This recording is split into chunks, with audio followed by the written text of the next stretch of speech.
Uganda's April inflation number fell to 3.4% year on year. That's from 4% in the previous month. And joining us to unpack the numbers further and what this means for the MPC's decision on interest rates coming up soon is Peter Mbua. He's acting head of Treasury at KCB Uganda. Peter, thanks so much for joining us this afternoon. As I said, we've had that inflation rate come in at 3.4% in the year to April. Has that been in line with your expectations, and to what extent are we looking at a sustainable downward trend here?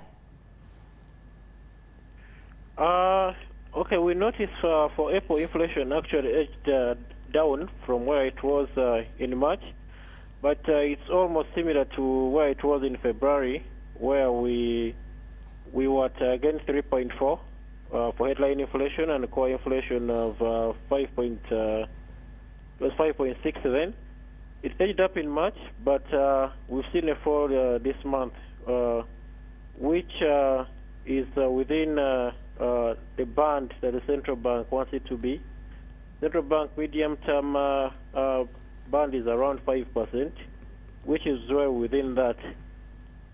To what extent, though, are we looking at a sustainable downward trend coming to the fore, or are we looking at risks to this scenario that could present itself?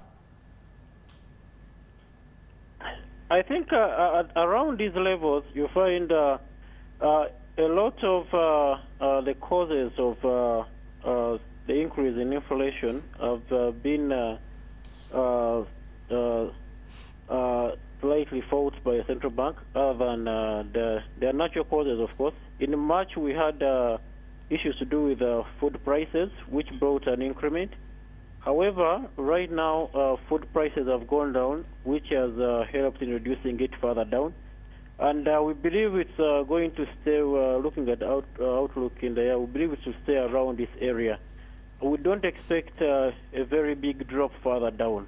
Well, Ugandan policy makers held the central bank's benchmark lending rate at 12% during the last meeting early last month. With the drop in inflation that has come through, are we likely to see the Bank of Uganda easing the central bank rate in the next MPC meeting?